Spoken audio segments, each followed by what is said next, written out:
Live on YouTube, Susan Michel, this mic is all yours.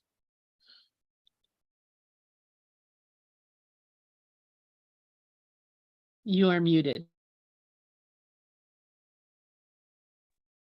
Hi, this is Susan Michel. I am here in Western Massachusetts. It is great to be here as always. I am the author of my newly released book, Surrender to Joy: From Suicide to Serenity. It is based on the transformational truth of A Course in Miracles, which is what we are all here to talk about on this platform that I love so much, A Course in Miracles. And I have been studying this text for approximately 33 years. And when I embody the principles of A Course in Miracles, my life flows. I feel peaceful. I feel passionate. I feel good. And when I do not adhere to the principles of A Course in Miracles, I don't feel so good.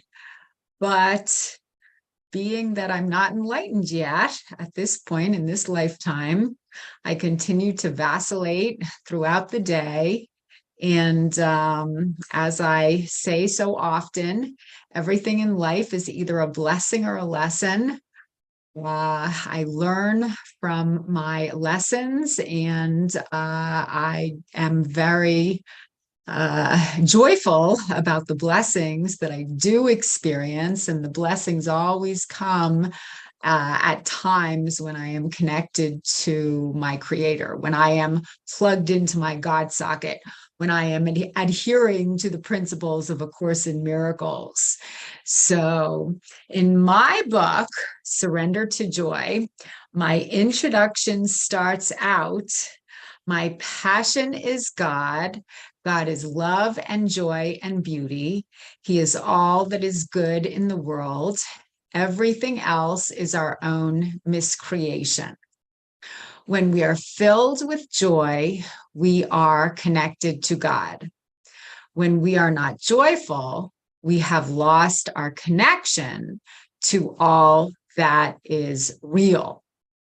This is my message. It can be clarified with 3 simple words: surrender to joy. There is nothing to find. All we need to do is surrender. There is nothing to find in the world, because A Course in Miracles tells us repetitively that there is no world.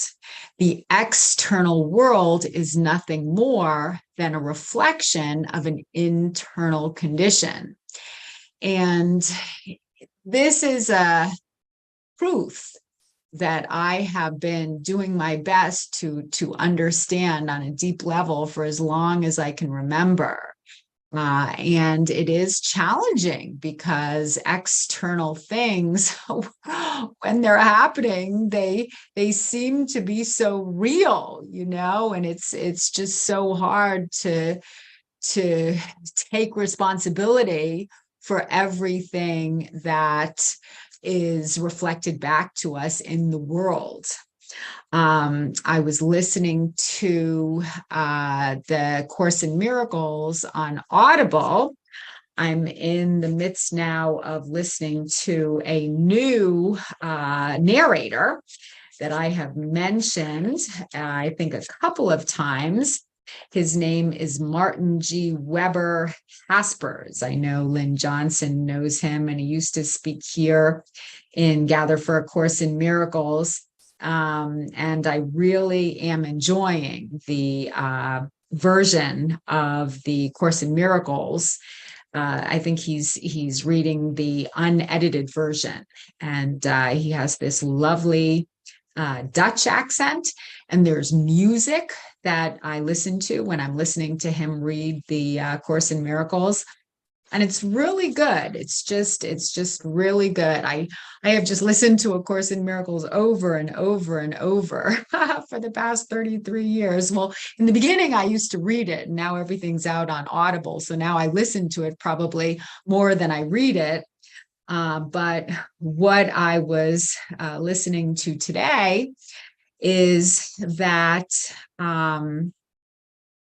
when, I mean, God creates, so I was listening to the part of Course in Miracles that speaks about the difference between making and creating. So we are made in the image of God. God created us. So when we create, we are going to be at peace. When we make, not so much. And the difference is because creating comes from wholeness, making comes from lack. And again, I have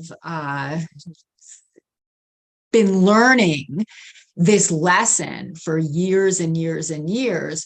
When I feel that there is something lacking within me, when I feel that there's something missing inside of me, and I feel like I have to go into the world and get something from the world to prove that I'm good enough, no matter what I do, it never satisfies my yearning.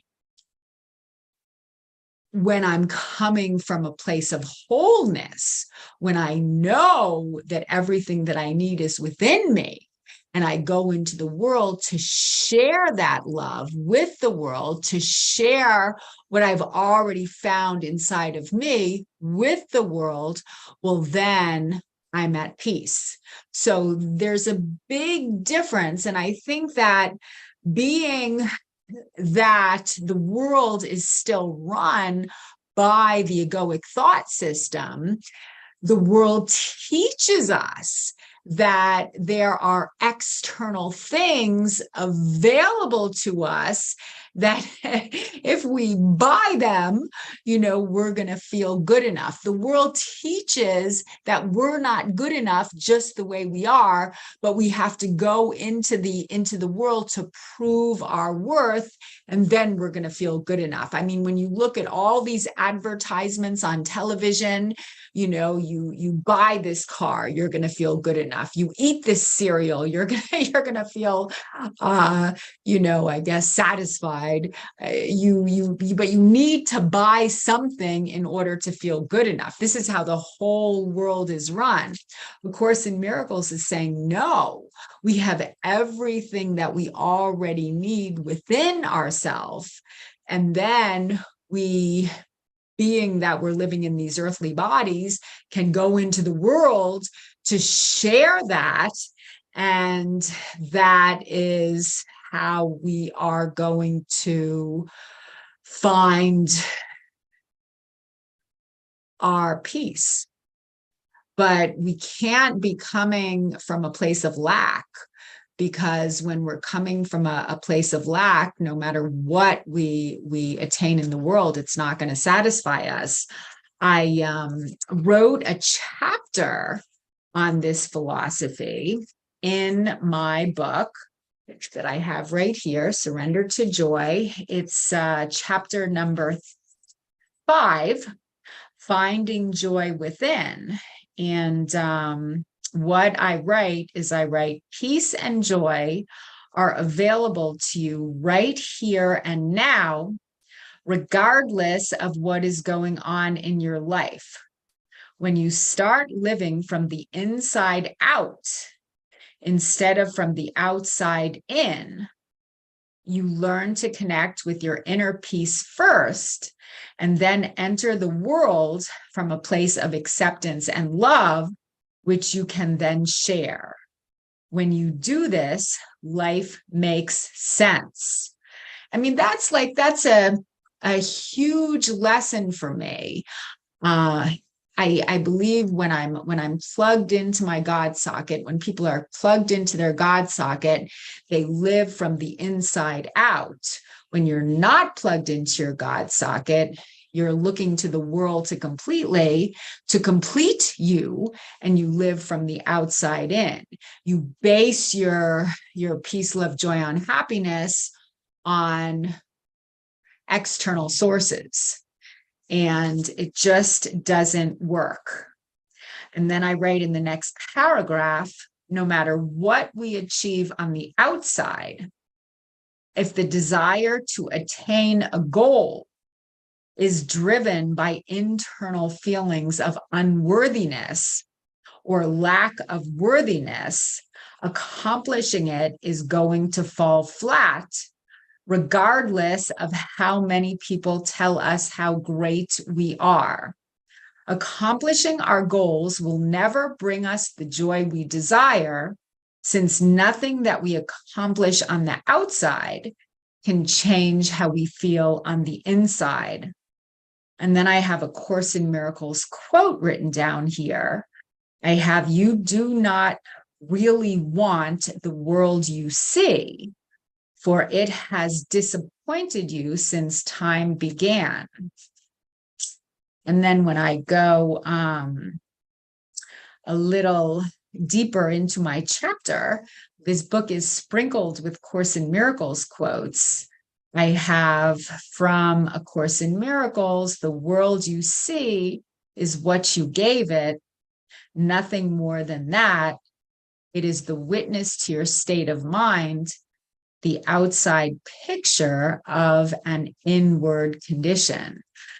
So that's why it's just so important to start each day plugged into the God socket. It's so important to start each day coming from a place of innocence, really coming from a place of innocence. And I think when we start to feel guilty about things, then all of a sudden we start to try to do things in the world to appease the guilt, and then it just never ever works. I had an interesting lesson this week about this very subject. I was feeling pretty good on Monday. That was the last time I spoke here, and I was feeling pretty connected to God. And I said a prayer before I went to sleep Monday night. And I said, "Dear God, please help me to just dream about my innocence. Please help me to wake up feeling innocence. Please help me to release the guilt and know that I am innocent." I mean, A Course in Miracles tells us over and over again that the only way to really feel God's presence is through forgiveness. And when we're forgiving someone else, what we're really doing is we're forgiving ourselves. And God can't get through to us when we're holding on to fear. God can't get through to us when we're holding on to guilt.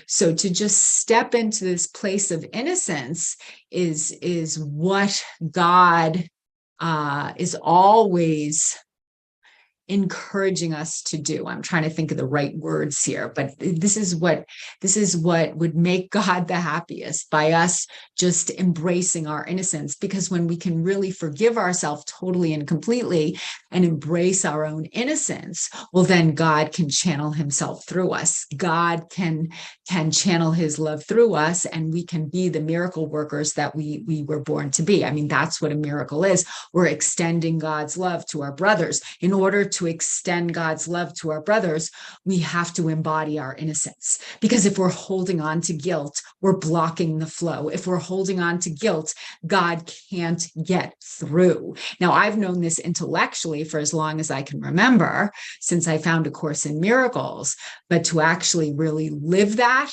and to really embrace my innocence, it is a discipline.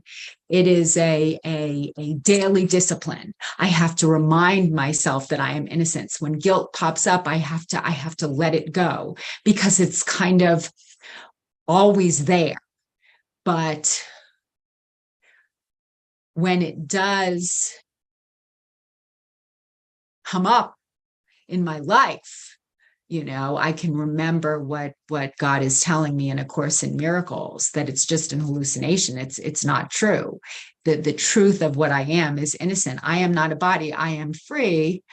For I am still as God created me, and I am innocent.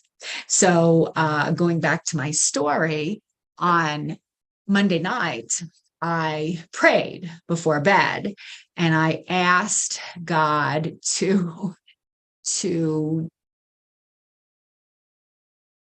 let me, help me, support me in embracing my innocence. And it was interesting because then I woke up on Tuesday morning. I checked my text message like I do sometimes first thing in the morning. I don't know if that's good or bad, but it's what I do. And then I got this long text message from a good friend of mine who was actually projecting guilt onto me. It was actually 2 text messages that were really long, and this good friend of mine was projecting guilt onto me, and she did it in a very, a very psychologically astute way. I don't know how to phrase this, but that's what she was doing, projecting guilt onto me. And I read the text. I did not respond, or I did not react. That's a better word. I did not react because a lot of times, because I was triggered and I was hurt. And if I had reacted to that, I probably would have said something that I didn't want to say. I still haven't spoken to this particular friend. I've been praying about the trigger. I think I'm better, but to really think about that, so she projected guilt onto me. When I was listening to A Course in Miracles today, what came up was attack in any form is unjustified. Jesus did not attack errors in others. He protected the truth. So I know if I was to attack her back, it's not going to work. It's not going to lead to forget about whether God is going to judge me or not, but it's not going to lead to peace, love, joy, and happiness. If I get really defensive, that doesn't work either. It's not going to lead to peace, love, joy, and happiness. So I think I just need to get to a place where I forgive her, forgive me, and I need to get to a place where I can just communicate, respond from a place of compassion instead of reacting from a place of fear. I really am always striving to get to the point where I can respond from a place of compassion to her and compassion to me. Again, if the external world is nothing more than an internal reflection, maybe she is reflecting something to me. Maybe she is reflecting some guilt within me that I still have not yet released, right? Maybe that's what's happening if I'm going to take complete responsibility for my life, what came up is she was talking about her son to me, and she was really happy about something that her son had accomplished. And in her text message, she felt that I wasn't as happy for her son as I should be. That was one of her grievances or her gripes. And then another item that she brought to my attention is that when I went to her son's graduation, I should have brought a gift when I went to her son's graduation a year ago. I should have brought a gift. And even though I came to share in her son's graduation, I didn't bring a gift. And this is something she's been meaning to bring up, but she has not. And she finally thought she would bring it to my attention. So I don't want to throw her under the bus. I don't want to feel guilty either. However, when things like this happen, it's really important to, I guess, not take it personally and just see it as a lesson and see it as God bringing something to the surface that needs to be healed for both of us, because I love my friend. I love my friend's son. I feel hurt. I feel attacked. However, I mean, when you think of Jesus Christ being our role model and the author of A Course in Miracles, and we go back to his crucifixion, I mean, think about what happened. He did nothing. He was completely innocent, and all these people of that time, to the best of my understanding and knowledge, found him threatening, so they crucified him. I mean, that is very difficult for me to understand how he, or to comprehend how he could really forgive them for crucifying him on the cross. I mean, that is unbelievable. And if he could forgive them for crucifying him on the cross, I certainly can forgive this friend for making some remarks that are unkind, right? And then to go back to A Course in Miracles, A Course in Miracles says that the crucifixion of Jesus is not what God wants us to remember. What God wants us to remember, what Jesus wants us to remember, is the resurrection. The resurrection is the miracle. The resurrection is the proof that other people's vengeance has no power over us. Other people's projections have no power over us. So God is always giving us opportunities to forgive. And I went to sleep Monday night praying for me to know that I am innocent.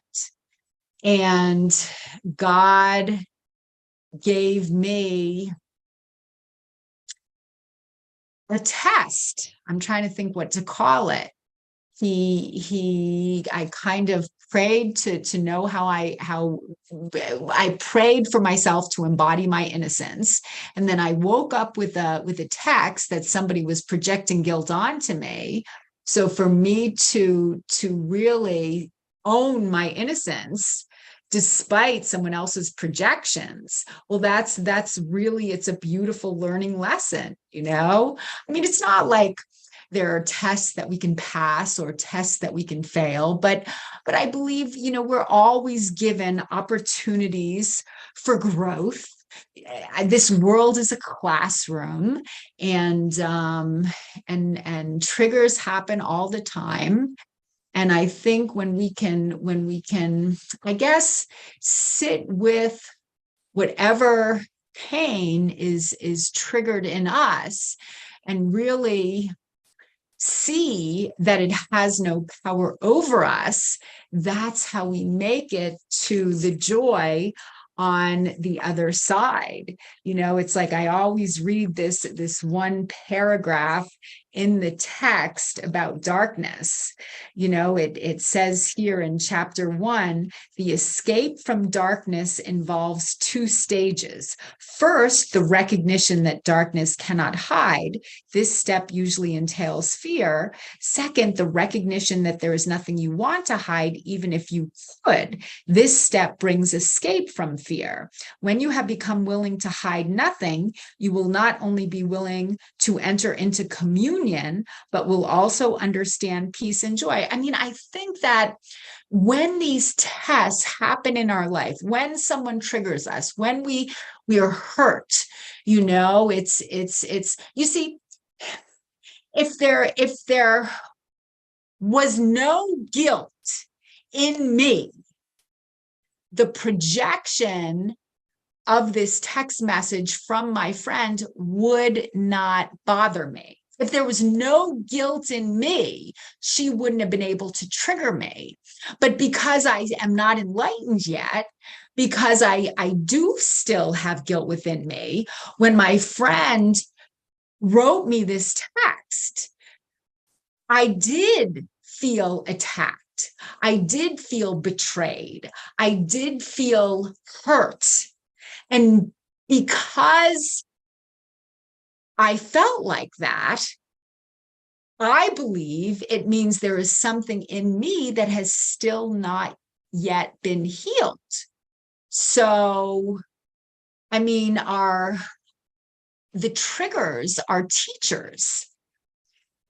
The triggers can show me darkness in my unconscious mind that still needs to be healed, and to actually sit with that darkness, to sit with that pain point,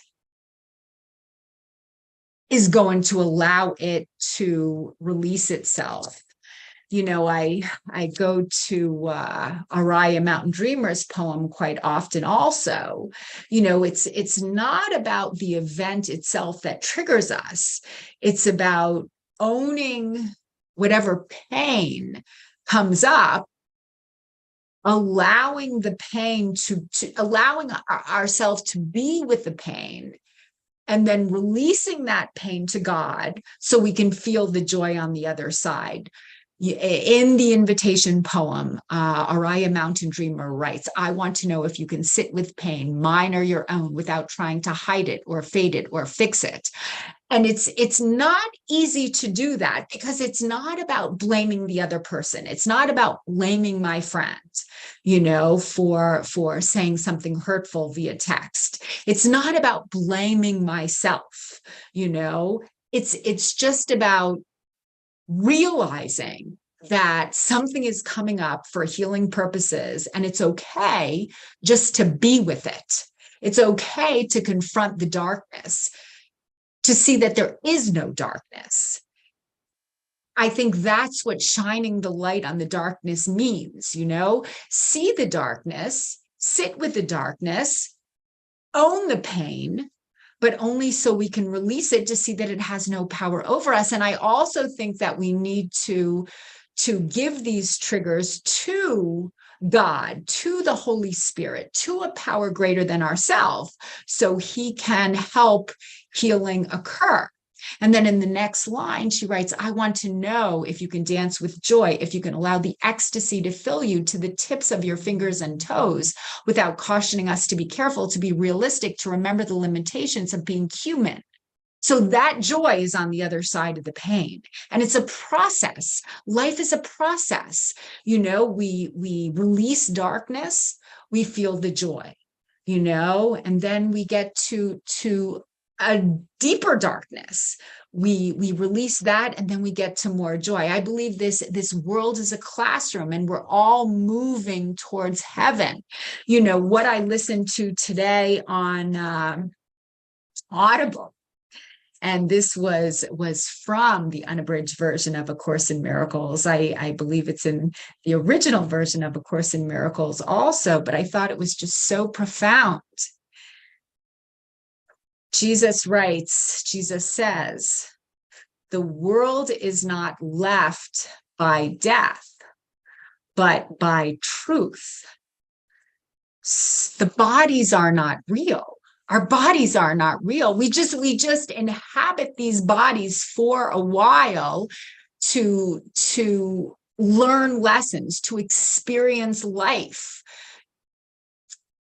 But we don't leave the egoic world by dying, by our bodies dying.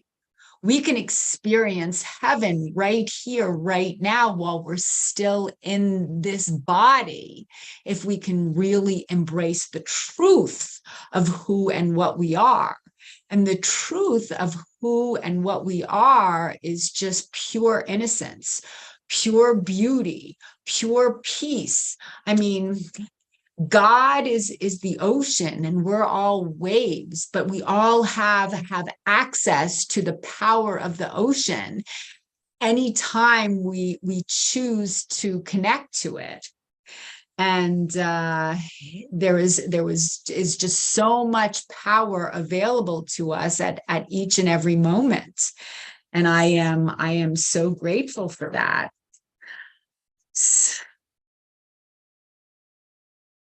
So, as A Course in Miracles says in the introduction, nothing real can be threatened, nothing unreal exists. Herein lies the peace of God. And what that means is the only thing that's real is the love. And I am so grateful for that. I'm so grateful for my time here and Gather for A Course in Miracles.